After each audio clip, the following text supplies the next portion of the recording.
Parliament స్థానానికి పొన్నూరు శాసనసభ్యులు అందరికీ సుపరిచిత యంగ్ లీడర్ అయిన కిలార్ రోసయ్య గారిని పెట్టడం అంటే ఆశ్చర్యం లేదు.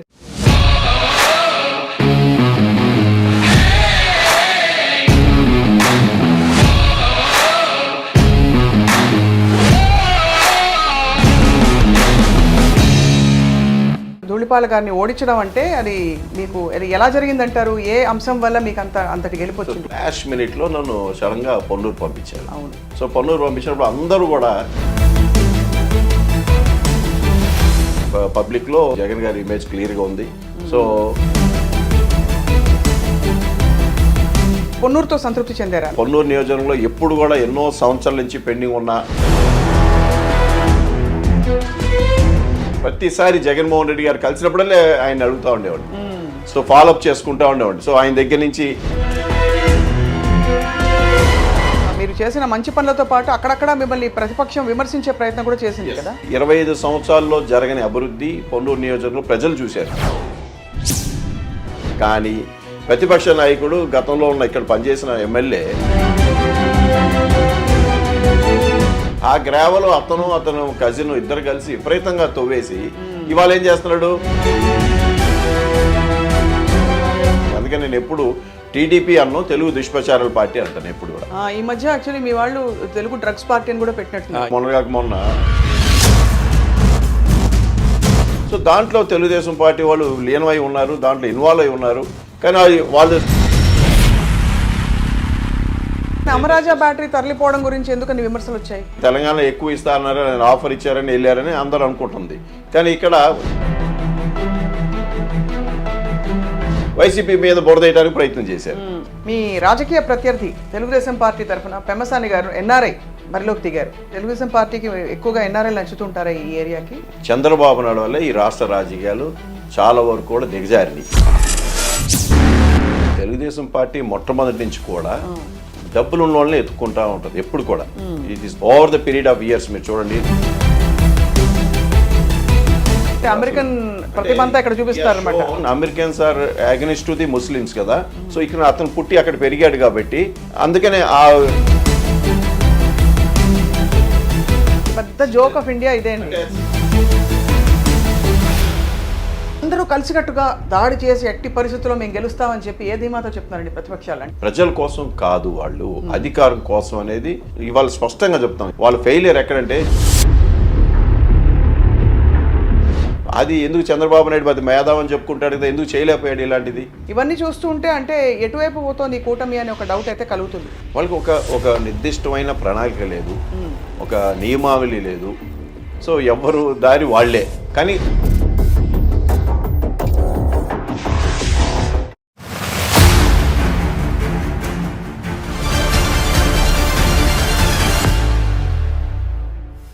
అందరికీ నమస్కారం అండ్ వెల్కమ్ టు విజేత ఎక్స్క్లూజివ్లీ ఆన్ ఐ డ్రీమ్. రాష్ట్ర రాజకీయాలు బాగా మారుతున్నాయి రోజు రోజుకి. అండ్ ఇక్కడ ఆంధ్రప్రదేశ్లో గుంటూరు పార్లమెంట్ స్థానం అక్షరాల చాలా హాట్ గురు అని చెప్పాలి. ఎందుకంటే ఇక్కడ మిర్చి హాట్, ఇక్కడ ఎండ చాలా హాట్, ఇక్కడ రాజకీయం కూడా అంత హాట్గా ఇప్పుడు కొనసాగుతోంది. చాలా అనూహ్యంగా కానీ చాలా వ్యూహాత్మకంగా ఆలోచితంగా జగన్మోహన్ రెడ్డి గారు ఇక్కడ పార్లమెంట్ స్థానానికి పొన్నూరు శాసనసభ్యులు అందరికీ సుపరిచిత యంగ్ లీడర్ అయిన కిలార్ రోసయ్య గారిని పెట్టడం అంటే ఆశ్చర్యం లేదు. ఎందుకంటే 7 అసెంబ్లీ స్థానాలపై ఆయనకి పట్టుంది. అలాగే రాజకీయ సమీకరణాల్లో అన్ని విధాలా కూడా కిలార్ రోసయ్య గారు అందరినీ సమన్వయపరుస్తారనే ఒక నమ్మకం. వీటన్నిటితో పాటు గతసారి ఆరితేరిన ధూళిపాల కుటుంబాన్ని ఓడించి పొన్నూరుని కైవసం చేసుకున్నారు కిలార్ రోసయ్య గారు. కాబట్టి ఆయన సత్తా ఏమిటో బహుశా దాంతో నిరూపించబడిందని చెప్పచ్చు. ఈసారి మరి గుంటూరు పార్లమెంట్ స్థానంలో ఏమిటి కిలార్ రోసయ్య గారి వ్యూహం? పొన్నూరులో ఆయన చేసిన మంచి పనులు ఏంచి మాట్లాడబోతున్నాం. నమస్కారం సార్. ఎక్కువగా టీవీ డిబేట్స్లో ఇంటరాక్ట్ అయ్యాం. ఇవాళ మీతో ఇలా కప్పు కాఫీతో రాజకీయాలు మాట్లాడుకోవడం చాలా ఆనందం సార్ మాకు. ఎలా ఉంది రాజకీయం? గ్రౌండ్ ఎలా ఉంది? కాన్ఫిడెంట్గా ఉన్నారా? ఎస్, కాన్ఫిడెంట్గా. నేను అసలు మామూలుగా అయితే రాజకీయాల్లో నేను కాన్ఫిడెంట్గా అయితే నేను దిగుతా, లేకపోతే అసలు దిగను. It is not possible for me, నేను కష్టం అంటే చెప్పేస్తాను. But I have a confident కాబట్టి నేను ఈరోజు గుంటూరు పార్లమెంట్కి పోటీ చేస్తాను. ఇది ప్రమోషన్ ముమ్మాటికి కదా? ఎస్, ఇది జగన్మోహన్ రెడ్డి గారి ఆలోచన విధానమే. కానీ గతసారి చాలా ఆశ్చర్యపోయారు. ఎందుకంటే ధూళిపాల నరేంద్ర గారి కుటుంబాన్ని ఆయన ధూళిపాల గారిని ఓడించడం అంటే అది మీకు అది ఎలా జరిగిందంటారు? ఏ అంశం వల్ల మీకు అంతటి గెలిపొచ్చింది? 2019లో ఆ రోజు కూడా నేను పార్లమెంట్ కోఆర్డినేటర్గా ఉన్నాను. రైట్. సో 8 months ఫస్ట్లో గుంటూరు వెస్ట్గా నన్ను సెలెక్ట్ చేశారు. ఆ తర్వాత మళ్ళీ పార్లమెంట్కి పంపించారు. పార్లమెంట్కి 8 months పార్లమెంట్గా అన్ని నియోజకవర్గాలు తిరిగాను. సో ఇక్కడ ఉన్న క్యాడర్ అందరితో పరిచయం ఉంది.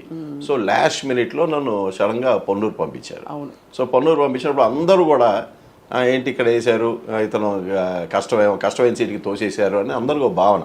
బట్ నేను కాన్ఫిడెంట్గా ఉన్నాను, ఎందుకంటే యాజ్ ఏ పార్లమెంట్ కోఆర్డినేటర్గా తిరిగినప్పుడు so there was a clear పబ్లిక్లో ఇమేజ్, జగన్ గారి ఇమేజ్ క్లియర్గా ఉంది. సో మనం గెలవగలుగుతాం స్ట్రాంగ్గా పనిచేస్తే అనే ఉద్దేశంతో కరెక్ట్గా నామినేషన్కి 3 days ముందు వెళ్ళాను. 21 days I work in Ponnuru.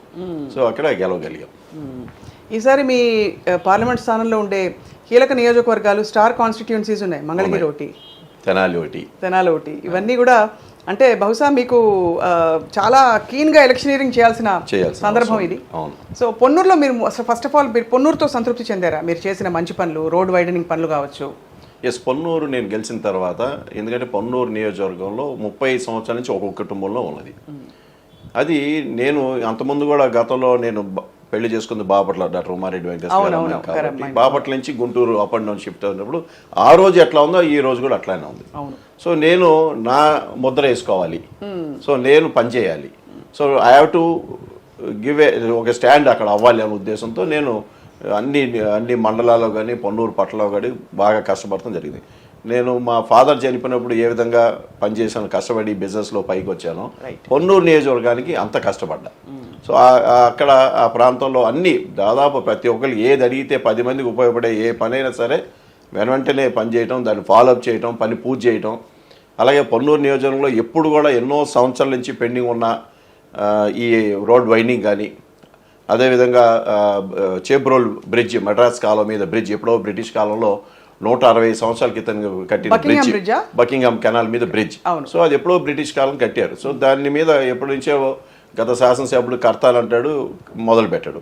అదేవిధంగా గుంటూరుకి రాయి విశేషణ దూరంలో ఉప్పలపాడు, వెంకటేశ్వరపురం గ్రామాలు ఉన్నాయి. సో ఆ గ్రామాలకు మంచినీటి లేవు, మంచినీటి వ్యవస్థ లేదు.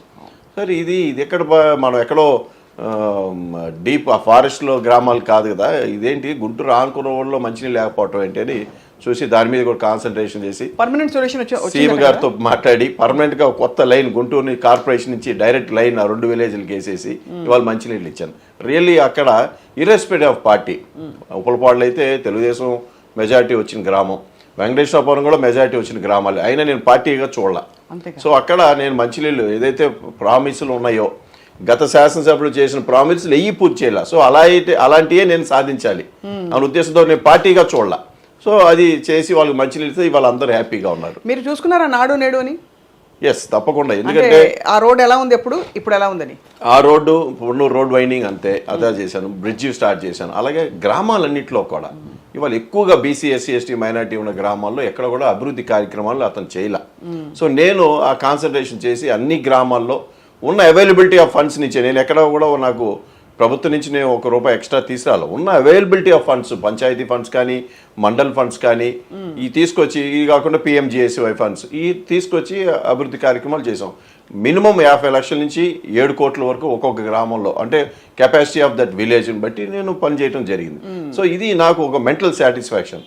నాకు ఇచ్చిన 5 సంవత్సరాల వర్డిక్ట్ని నేను బాగా పనిచేశాను, నాకు ఒక సెల్ఫ్ సాటిస్ఫాక్షన్ అనేది నేను ఏర్పరచుకున్నాను. మీకు ఎలా సార్, అంటే మామూలుగా అందరూ జగన్మోహన్ రెడ్డి గారు చాలా కీన్గా అబ్జర్వ్ చేస్తున్నారు ఏ ఎమ్మెల్యేకి ఎటువంటి అంటే పనులు జరిగాయి, వాళ్ళు ఎంత జనంలో ఉంటున్నారని చెప్పని. మీకు ఎలా ఉండేది అకౌంటబిలిటీ? అంటే నేను నిరంతరం ఏ ఒక సమస్య, ఇప్పుడు మేజర్ సమస్యలు బ్రిడ్జ్ కానీ, వాటర్ కానీ, లేకపోతే రోడ్ వైండింగ్ కానీ, ప్రతిసారి జగన్మోహన్ రెడ్డి గారు కలిసినప్పుడల్లే ఆయన అడుగుతూ ఉండేవాడిని.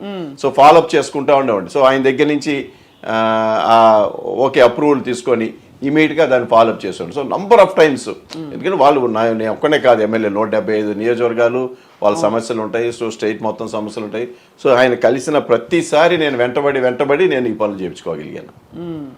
మొత్తానికి సార్ మీరు చేసిన మంచి పనులతో పాటు అక్కడక్కడ మిమ్మల్ని ప్రతిపక్షం విమర్శించే ప్రయత్నం కూడా చేసింది కదా. ఇప్పుడు ఏమవుతుందంటే 25 సంవత్సరాల్లో జరగని అభివృద్ధి పొన్నూరు నియోజకవర్గంలో ప్రజలు చూశారు.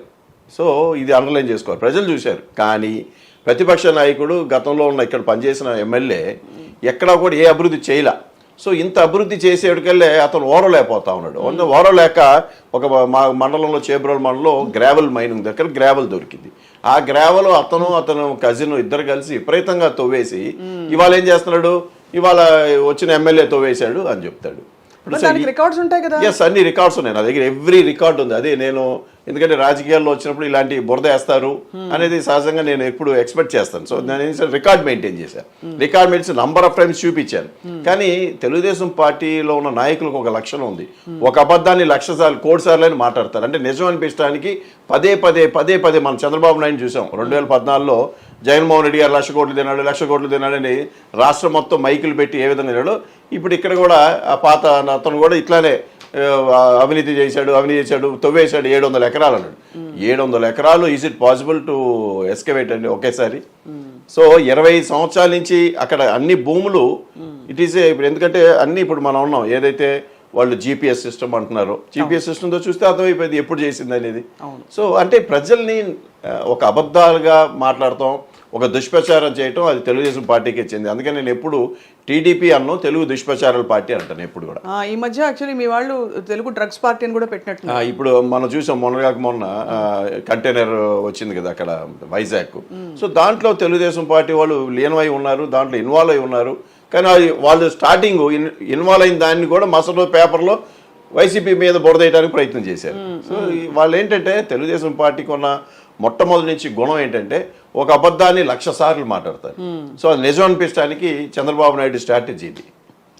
ఈసారి చాలా విచిత్రంగా అంటే ఈసారి సామాజిక సమీకరణాలు ఇక్కడ చూస్తే కూడా లెక్కలు బీసీ ఎస్సీ ఎస్టీ సామాజిక మైనారిటీలు వీళ్ళ సంఖ్య ఎక్కువ ఉందని తెలిసి కూడా ఈ 7 స్థానాల్లో తెలుగుదేశం పార్టీ దాదాపు 4 పైన ఒక సామాజిక వర్గానికి సంబంధించిన వాళ్ళని ఫీల్డ్ చేయడంలో అది ఆంతర్యం ఏంటంటారండి? అంటే అదే ప్రజలకి చెప్పేది ఒకటి, వాళ్ళు చేసేది ఒకటి. చంద్రబాబు నాయుడు మొట్టమొదటి నుంచి కూడా ఈ రాష్ట్రంలో నిరంతరం ప్రజలను మోసం చేసిన వ్యక్తి ఎవరైనా ఉన్నారంటే అది ఏకైక వ్యక్తి నారా చంద్రబాబు నాయుడు. ఎందుకంటే మనం చూసాం ఓవర్ ద లాస్ట్ 30 years నుంచి నేను చూస్తూ ఉన్నా. అతను ఏది చెప్పింది కూడా చేయడు. పైకి ఒకటి చెప్పా అంటే కింద ఇంకోటి చేస్తూ ఉంటాడని అర్థం. ఇప్పుడు సామాజిక న్యాయం గురించి పెద్ద ఎత్తున మాట్లాడారు. ఎన్టీ రామారావు ఎంతో కొంత చేశాడు ఆ టైంలో. బట్ ఆయన తర్వాత ఈయన వచ్చిన తర్వాత సామాజిక న్యాయం అనే పేరుతో అందరినీ దోపిడీ చేసేవాడు, అందరినీ డిచ్ చేశాడు, అందరినీ వెనుపోటు పొడిచాడు. సో అదేవిధంగా బీసీలు ఏదైతే వెన్నముక్క అన్నాడో ఇవాళ బీసీలు ఏం చేశాడు? ఇవాళ ఈ సీట్లు వచ్చిన దాంట్లో ఇంత పోటీలో కూడా ఇవాళ జగన్మోహన్ రెడ్డి గారు ఇంత స్ట్రాంగ్గా ఉండి ఓ పక్కన జగన్మోహన్ రెడ్డి గారి మీద అభియోగాలు నిలుపుతూ ఓ పక్కన సీట్లు ఇవ్వలేకపోయాడు. అక్కడ ఒక చోట అతను అట్టర్ ఫెయిలియర్ అనేది మనం స్పష్టంగా అర్థమైంది. సో వాళ్ళకి ఏంటంటే ప్రజల్ని మోసం చేసే మాటలతో మోసం చేస్తారు. వాళ్ళకున్న ఎల్లో మీడియా ద్వారా పేపర్స్ ఉన్నాయి, టీవీస్ ఉన్నాయి. సో నిరంతరం ప్రజల్ని ఒక అబద్ధాన్ని చెబుతానే ఉంటారు. సో ప్రజలు అది ముద్ర పడిపోద్ది, మనం ఏం చేసినా చెల్లుబాటు అయితే అనే ఉద్దేశం. కానీ ఇవాళ గుంటూరు పార్లమెంట్లో ఉన్న 7 నియోజకవర్గంలో జగన్మోహన్ రెడ్డి గారు చాలా బ్రహ్మాండంగా చేశారు. 2 సీట్లు ఎస్సీ రిజర్వేషన్స్ ఉన్నాయి, ఒక మైనార్టీ 3 పోతే 2 బీసీకి ఇచ్చారు, 2 ఓసీకి ఇచ్చారు. సో 7 సీట్లు 2 ఓసీ. సో మిగతా 5 బీసీ ఎస్ఎస్టీ మైనార్టీ. అట్లానే రాష్ట్రం మొత్తం మీద చూస్తే 175 నియోజకవర్గాలు ఎమ్మెల్యేస్, 25 ఎంపీస్. సో 200 సీట్లు. దీంట్లో 100 సీట్లు బీసీ ఎస్సీ ఎస్టీ మైనార్టీలకు ఇచ్చారు. సో ఇది ఒక్కటి. సో సామాజిక న్యాయం పాటిస్తున్న ముఖ్యమంత్రి ఏదైతే అంబేద్కర్ గారు లేకపోతే జ్యోతిరావు ఫులే గారు ఆశయాలు జగన్మోహన్ రెడ్డి గారు కొనసాగిస్తూ ఉన్నాడు. దాంట్లో ఇప్పుడు మనం స్టేజ్ మీద మాట్లాడబడుతున్నాం, కానీ ఈయన అక్షరాల్లో నిరూపణ చేస్తూ ఉన్నారు. నిజానికి మార్పులు చేర్పులు జరుగుతున్నప్పుడు అయ్యో మార్చేస్తున్నారు, ఏం జరిగిపోతుందో తెలిసేస్తున్నారు అని రకరకాల భయం క్రియేట్ అయింది. కానీ తర్వాత సెటిల్ అయ్యాక అర్థమైంది, ఓహో చాలా వ్యూహంతో చాలా ఆలోచించి చేస్తున్నారని చెప్పి. ఆయన చాలా క్యాలిక్యులేటివ్. కానీ అయినా అందరూ కలిసికట్టుగా దాడి చేసి ఎట్టి పరిస్థితుల్లో మేము గెలుస్తామని చెప్పి ఏ ధీమాతో చెప్తున్నారండి ప్రతిపక్షాలు? అంటే ఇన్ని పెద్ద పార్టీలన్నీ, అంటే ఒక జాతీయ పార్టీ, ఒక 40 years ఇండస్ట్రీ పార్టీ, ఒక స్టార్ అట్రాక్షన్ ఉండే పార్టీ, వీళ్ళందరూ కలిసికట్టుగా రావడాన్ని ఎలా చూస్తున్నారు రోసయ్య గారు? వీళ్ళు ముగ్గురు నిజంగా చెప్పాలంటే they are not for the people. ప్రజల కోసం కాదు, వాళ్ళు అధికారం కోసం అనేది మనం ఇవాళ స్పష్టంగా చెప్తాం. ఏదైతే ఇవాళ వాళ్ళ ఫెయిలియర్ ఎక్కడంటే జగన్మోహన్ రెడ్డి గారు చేసిన మంచి కార్యక్రమాలు దీంట్లో ఇంత గైరుగా చేయగలుగుతాం అని ఒక్కటి కూడా ఈ రోజుకి చెప్పలేకపోయారు. వాళ్ళు ఎంతసేపటికి జగన్మోహన్ రెడ్డి గారు ఇవాళ ఈ రాష్ట్రంలో ఈ రాష్ట్ర అభివృద్ధికి పునాది జగన్మోహన్ రెడ్డి గారు వేయగలిగారు. నేను అది బలంగా చెప్పగలను. సో విద్యా వ్యవస్థ మీద కానీ, వ్యవసాయం మీద కానీ, ఆరోగ్యం మీద కానీ, పరిపాలన విధానంలో ఆయన తీసుకొచ్చిన విప్లవాత్మకమైన మార్పులు ఈ దేశంలో నా దేశం దగ్గర ఏ ముఖ్యమంత్రి చేసి ఉన్నాడు. కానీ చంద్రబాబు నాయుడు 14 సంవత్సరాలు ఉన్నాడు, అది ఇలాంటి దాంట్లో ఒక్కడు కూడా సక్సెస్ కాలేకపోయాడు. రైట్. సో ఇవాళ అందుకనే ఈ రాష్ట్ర అభివృద్ధికి ఈయన పునాదులు వేశాడు. సో ఈ రిజల్ట్ మనం నెక్స్ట్ డికేడ్స్లో మనం చూడబోతా ఉన్నాం. అదే చంద్రబాబు నాయుడు ఏం చెప్తాడో చెప్పండి. నేను ఎంతసేపటికి గ్రాఫిక్స్ మీద చూపించి ప్రజలను మోసం చేశాడు తప్ప, అమరావతిని కానీ లేకపోతే ఏదైనా సరే గ్రాఫిక్స్లో చూపించాడు. రేపొద్దున అది చేయబోతున్నాం, ఇది చేయబోతున్నాం అని ఆయన హైప్ చేసుకుంటానికి పెద్ద ఎత్తున గవర్నమెంట్ ఎక్స్పెండిచర్ చేసాడు ఆ రోజుల్లో. కానీ నిజానికి గ్రౌండ్ లెవెల్ ఏం చేశాడు? చేయలే. అన్నిటికన్నా ముఖ్యం అప్లిఫ్ట్మెంట్ ఆఫ్ పవర్, పేదరిక నిర్మూలన అనేది జగన్మోహన్ రెడ్డి గారు నిజంగానే ఆయన సంకల్పం చాలా బలమైంది. ఆ పేదరిక నిర్మూలన ఇవాళ ఏదైతే నేషనల్ యావరేజ్లో 11% నుంచి మనం 6%కి వచ్చామో, చంద్రబాబు నాయుడు ఏం చేశాడు? లేదు, చంద్రబాబు నాయుడు స్కీమ్స్ ఒక్కటి కాదండి, ఒకే ఒకటి ఇవాళ ప్రభుత్వ పాఠశాలలు. ఆయన జగన్మోహన్ రెడ్డి గారు ఇవాళ 16,000 18,000 కోట్లు ఖర్చు పెట్టి నాడు నేడు కింద దాదాపు ఉన్న 54లో 36,000 స్కూల్స్ బాగు చేశాడు. చంద్రబాబు నాయుడు ఒక్క స్కూల్ కన్నా సున్నం కొట్టాడా? కొట్టలేదే. ఇవాళ స్కూల్స్ బాగు చేసి పేదరికంలో పిల్లలందరికీ స్కూల్కి వెళ్ళే విధంగా జగన్మోహన్ రెడ్డి గారు తీసుకొచ్చిన ఆలోచన విధానం, చంద్రబాబు నాయుడు 14 సంవత్సరాలు ముఖ్యమంత్రిగా ఎందుకు ఆలోచన రాలా? ఆయన టైంలో విద్యని వ్యాపారం కింద మార్చాడు. ప్రైవేట్ స్కూల్స్కి వెళ్ళండి అన్నాడు, ప్రభుత్వ పాఠశాలని పట్టించుకోవాలా. కానీ జగన్మోహన్ రెడ్డి గారు ప్రభుత్వ పాఠశాలను పట్టించుకున్నాడు. సో ఈ ఒక్కటి చాలు ఆయనకి సరిగ్గా సమానం చెప్పడానికి. మీ నియోజకవర్గంలో అంటే స్కూల్స్ దారుణంగా ఉండేవి కదా సార్ ముందు? నా నియోజకవర్గంలో పెద్ద స్కూల్స్ ఉన్నాయి, 1000 టోటల్గా స్టూడెంట్స్ ఉన్నాయి, దాదాపు 5 ఉన్నాయి, 5 ఉన్నాయి. ఇప్పుడు పూర్తిగా మారిపోయింది, బ్రహ్మాండంగా రూపురేఖలు మారిపోయినాయి, బ్రహ్మాండంగా చదువుతున్నారు. ఇవాళ అంటే వాళ్ళకి ఒక సపోర్ట్, ప్రభుత్వ సైడ్ నుంచి సపోర్ట్. సో ఇవాళ కొన్ని వేల మంది తల్లిదండ్రులకి ఆర్థిక భారం తప్పించాడు కదా జగన్మోహన్ రెడ్డి గారు. దీనికి ఏం చెబుతారు వాళ్ళు? సో ఇవాళ ఏదైతే చంద్రబాబు నాయుడు ఈ రాష్ట్ర అభివృద్ధికి 2014 నుంచి 2019 ఆయన ముఖ్యమంత్రి అయినప్పుడు ఈ రాష్ట్ర అభివృద్ధికి పునాది వేయలేకపోయాడు. విడిపోయిన తర్వాత ఇతను ఏదో చేస్తాడు అని ఎక్కువ మంది ఓట్లు వేశారు. రెండోది ఓట్లు వేసిన కారణం రైతు రుణమాఫీ ఒకటి, డాక్రా రుణమాఫీ ఒకటి, ఉద్యోగం ఒకటి. ఈ మూడిట్లో చెప్పే ఎక్కువ మందిని ఆకట్టుకున్నాడు. మరి చేశాడా? రుణమాఫీ చేయలా, డాక్రా రుణమాఫీ చేయలా, ఉద్యోగ అవకాశాలు ఇవ్వాల. ఇవాళ జగన్మోహన్ రెడ్డి గారు బ్రహ్మాండంగా అవకాశాలు ఇచ్చాడు. అవును. కానీ ఆయన రాష్ట్ర అభివృద్ధికి పునాది వేయలా. విడిపోయిన తర్వాత అందరు ఎక్స్పెక్ట్ చేశారు ఇతను అప్పచెప్తే బాగా చేస్తాడని అనుకున్నారు. కానీ ఒక 55,000 ఎకరాలు పూలింగ్ తీసుకొని పెద్ద ఎత్తున రియల్ ఎస్టేట్ వ్యాపారానికి పూనుకున్నాడే తప్ప 1,500 ఎకరాలతో 5 సంవత్సరాలు నాకు ఇచ్చిన అవకాశాల్లో క్యాపిటల్ సిటీ కట్టేశాను అనిపించుకోలేకపోయాడు. అంటే ఇప్పుడు ఈ అంశం ఈసారి ఎలక్షన్ ని శాసిస్తుందని మీరు నమ్ముతున్నారు? నేను పెద్దగా నమ్మను. ఎందుకంటే ఇవాళ ప్రజలకి ఏం చేస్తున్నారు అనేది ఎక్కువ. మెజారిటీ ఆఫ్ పీపుల్ ఏం జరుగుతుంది, ప్రజలకు మంచి జరుగుతుందా లేదా, అప్లిఫ్ట్మెంట్ పువర్ అనేది చాలా ముఖ్యమైన అంశం ఇవాళ. అందుకని పెత్తందారులకి పేదరికానికి ఉన్న వారిది అనేది జగన్మోహన్ రెడ్డి గారు నిరంతరం చెప్తారు. బహుశా విశ్లేషకులు అంటుంది సార్, అంటే మొదటిసారి ఈ కులాలు మత ప్రాతిపదికన జరిగే కొన్ని అజెండాలు ఇవన్నీ పక్కకి వెళ్ళిపోయి ఒకే ఒకటి సామాజిక సమానత్వం, రెండోది డెవలప్మెంట్, వీటి ఆధారంగా నడుస్తున్న పరిపాలన అని అంటున్నారు చాలా మంది. చాలా సాహసోపేతమైన ఆయన తీసుకునే చాలా ఇదండి. ఎందుకంటే సహజంగా అందరూ ఆ రోజు ఏమనుకున్నారంటే అందరూ ప్రభుత్వ డబ్బుతో ప్రజల్ని ఇది చేస్తున్నారని చెప్పి ఒక నానుడు ఉంది. కానీ ఈరోజు మనం దీర్ఘంగా ఆలోచిస్తే పేదరిక నిర్మూలన, అక్షరాస్యత పెంపుదల, ప్రభుత్వ పరిపాలన విధానంలో ట్రాన్స్పరెన్సీ ఇది చాలా ముఖ్యం. ఇవాళ ప్రతి గ్రామంలో గ్రామ సచివాలయాలు, సెక్రటరియేట్స్ ఏర్పాటు చేసి గడప గడప దగ్గరికి ప్రభుత్వాన్ని తీసుకెళ్ళిపోయాడు. అది ఎందుకు చంద్రబాబు నాయుడు అది మేధావని చెప్పుకుంటాడు కదా, ఎందుకు చేయలేకపోయాడు ఇలాంటిది? పైగా చేస్తున్న వాళ్ళని అక్కడ అటు నుంచి వచ్చిన విమర్శలు చాలా హాస్యాస్పదం. వాలంటీర్ వ్యవస్థపై వచ్చిన కొన్ని కామెంట్లు కావచ్చు. తర్వాత అసలు మొన్న మరొక ఆశ్చర్యకరమైన విషయం, ముగ్గురు కలిసి నిర్వహించిన సభలో మోదీ గారు ఏది ప్రస్తావించకపోవడం. అంటే ప్రత్యర్థిని మామూలుగా ఏదో సంబోధించి ఏదో అంటారు కదా, ఈ గవర్నమెంట్ ఇలా చేయలేదని. అది అనకపోగా మరి ఎందుకు అనలేదా అనే ఒక ప్రశ్నకి ఏం సమాధానం చెప్తారు? అంటే ఇప్పుడు మోడీ ఈ స్టేట్లో జగన్మోహన్ రెడ్డి తీసుకొచ్చిన మార్పులు సెంట్రల్ గవర్నమెంట్తో సహా ఇతర రాష్ట్రాలలో వచ్చి ఇక్కడ ఏ విధంగా రైతు భరోసా తీసుకొచ్చాడు, ఏ విధంగా సచివాలయాలు ఏర్పాటు చేశాడు గ్రామాల్లో, ఏ విధంగా హెల్త్ క్లినిక్లు తీసుకొచ్చారు, ఈ వ్యవస్థను మొత్తం చూసి వాళ్ళు పెట్టుకుంటా ఉన్నారు. So even central government has come forward. So అది జగన్మోహన్ రెడ్డి గారి క్రెడిబిలిటీ.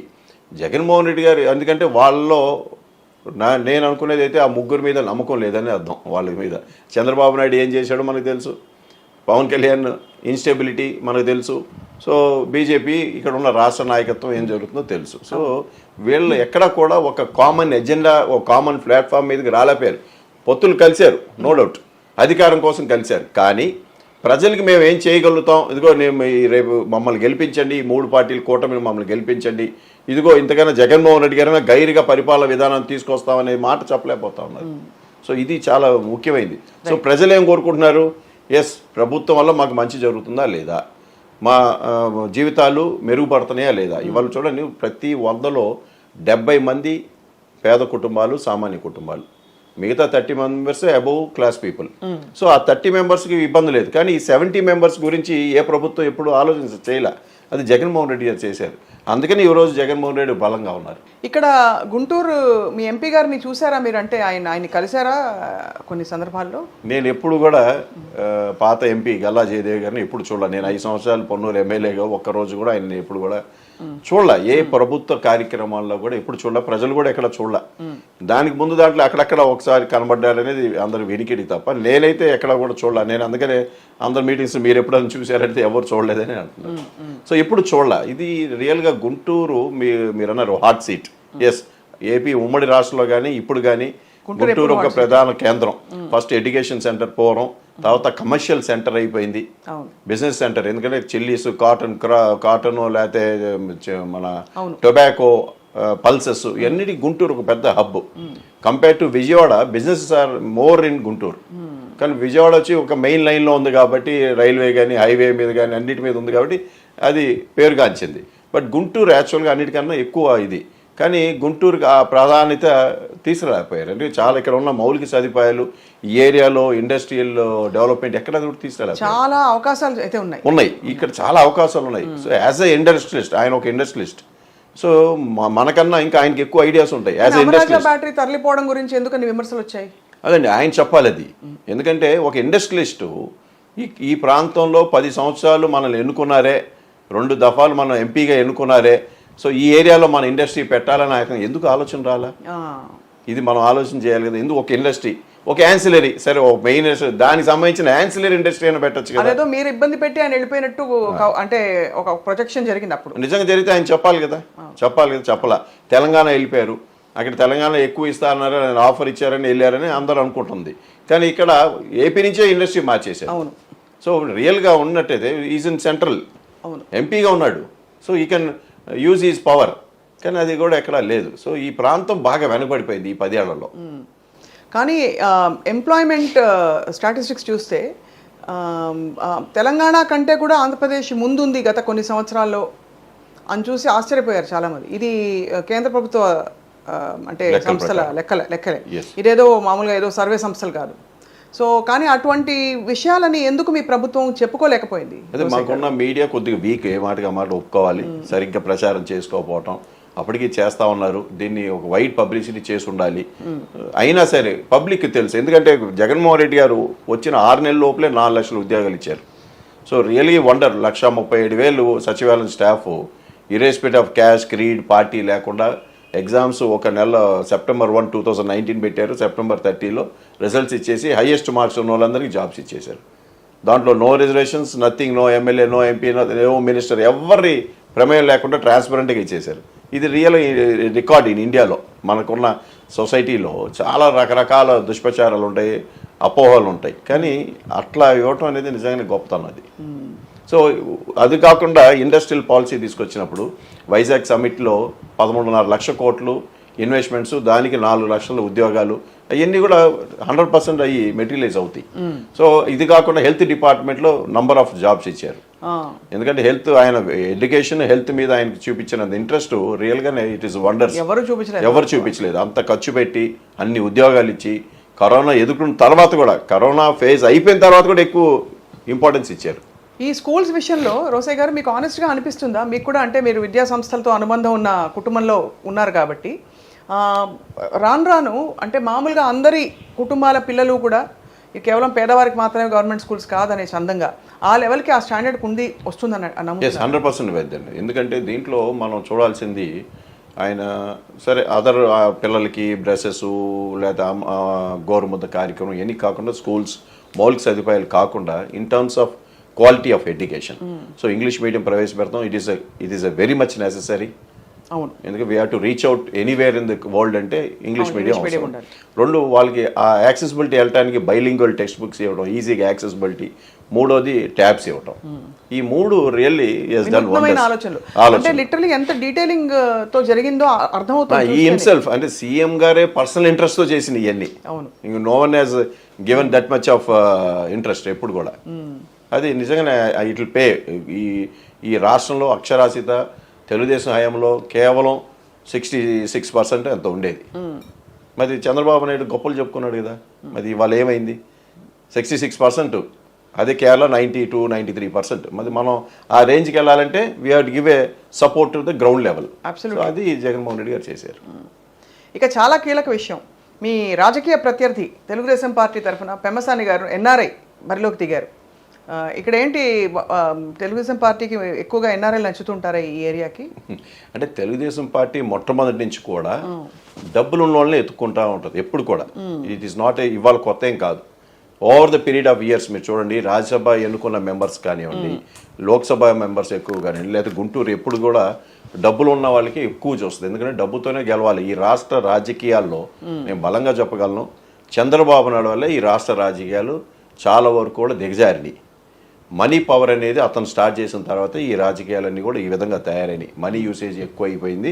కేవలం చంద్రబాబు నాయుడు ఆయన ముఖ్యమంత్రి అయిన తర్వాత, ఎన్టీ రామారావుని వెన్నుపోటు పొడిచిన తర్వాత ఎక్కువ డబ్బులు యూజ్ చేసి గెలవటం మొదలుపెట్టాడు. అక్కడి నుంచే డబ్బు పవర్ అనేది ఎక్కువ స్టార్ట్ అయింది. అందుకనే సీట్లు కూడా అదే లెక్కలో డబ్బులు ఉన్న వాళ్ళకి ఎక్కువ సీట్లు ఇస్తూ ఉంటాడు. కాబట్టి మరి అంటే ఏదైనా గెలుపోవటంలపై ఒక అంచనా ఉండాలి కదా. ఎస్, ఇప్పుడు అంటారు, ఒక డైలాగ్ ఉంది, సిటీకి ఎంతో మంది వస్తుంటారు పోతుంటారు, కానీ రోసయ్య గారు మాత్రం లోకల్ అని. మీరు ఇక్కడ లోకల్.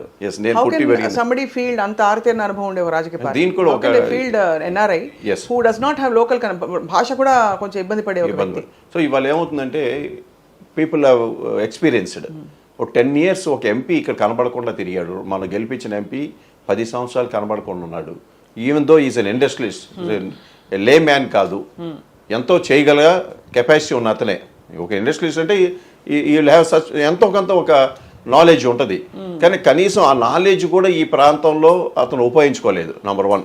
నెంబర్ 2, ఇప్పుడు వచ్చిన ఈయన మళ్ళీ ఎన్ఆర్ఐ. సో ఈయన ఎక్కడన్నా సరే 2014 2019 2 సార్లు ట్రై చేశాను ఆయనే చెప్తా ఉన్నాడు. Well and good. మరి కనీసం ఆయన పాలిటిక్స్కి వచ్చినప్పుడు ఏం సేవ చేశాడు? ఎక్కడన్నా సేవ చేసి ఇదిగో నేను సేవ చేశాను, ఇదిగో నేను అందుకని ముందుకు వచ్చాను, ఇంకా అధికారంలోకి వస్తే ఇంకా చేయగటానికి ముందుకు వస్తానని సహజంగా మనం వింటాం ఇలాంటి మాటలు. కానీ ఏమి చేయకుండా ఇవాళ వచ్చి నేను అమాంతంగా అది చేసేస్తాను ఇది చేస్తాను అంటున్నాడు. ఆయన పేపర్ చూస్తే నాకు చాలా ఆశ్చర్యం వేసింది. ఈ wants to bring schools and universities in American way of technology అన్నాడు. అంటే ఇక్కడ ఉన్న స్కూల్స్కి can the people can afford it? అదొకటి. రెండోది అసలు అంటే ఇక్కడ ఏం జరుగుతుందో ఈ రాష్ట్ర గవర్నమెంట్ జగన్మోహన్ రెడ్డి గారు ఏం చేశాడు అనేది కూడా అతనికి అవగాహన లేదు. అవగాహన లేకుండా మాట్లాడుతూ ఉన్నాడు. స్క్రిప్ట్ రీడింగ్ చదువుతూ ఉన్నాడు. నేను చూశాను, జగన్మోహన్ రెడ్డి గారినే మాట్లాడుతూ మొదలు పెట్టేశాడు. సో అల్టిమేట్గా జగన్మోహన్ రెడ్డి గారిని మాట్లాడుతానంటే ఇతనికి ఏం తెలియదు. సో స్క్రిప్ట్ రీడింగ్ ఇస్తున్నారు, ఆ స్క్రిప్ట్ రీడింగ్తో ప్రకారం మాట్లాడుతున్నాడని. అంటే ఇది అడగడానికి కారణం కూడా ఏంటంటే నిన్న మొన్న ఏదో సద్దాం హుసేన్ అని ఏదో అన్నారు. ఏంటండి ఏమన్నారు? వైసీపీ నాయకుల్ని బంకర్లో దాక్కున్నా సరే సద్దాం హుసేన్ లాగా లాగి కుక్కను చంపినట్టు చంపేస్తాం అని చెప్పి మాట్లాడారు. అంటే షోన్ Americans are against to the Muslims కదా. సో ఇక్కడ అతను పుట్టి అక్కడ పెరిగాడు కాబట్టి అందుకనే ఆ లాంగ్వేజ్ యూజ్ చేశాడనేది నేనైతే అనుకుంటా ఉన్నా. ఎందుకంటే the word what is used. సరే ఎట్లా మాట్లాడి అది కూడా ఇఫ్తార్ విందుకి వెళ్ళి that to he has gone for the ఇఫ్తార్ వింద్. ఇది పెద్ద జోక్ ఆఫ్ ఇండియా ఇదే.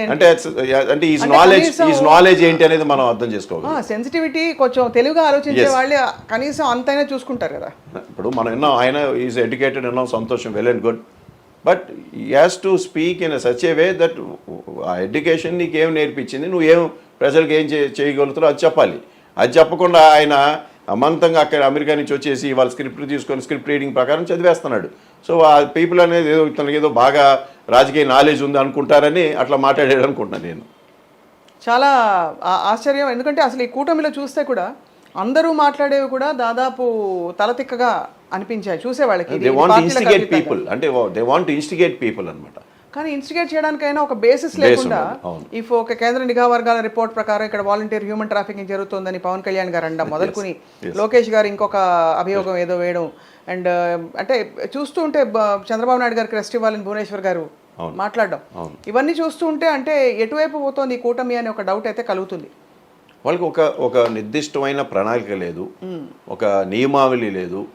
సో ఎవరు దారి వాళ్లే, కానీ పైకి కలిసాం వాడిని పబ్లిక్కి తెలియజేయడానికి కోసం మేము చేతులు కలిపాం కూటమి అయ్యామని చెబుతున్నారే తప్ప వాళ్ళకి ఒక ఉమ్మడి మేనిఫెస్టో లేకపోతే ఉమ్మడి ఇది లేదు ఇవాళ.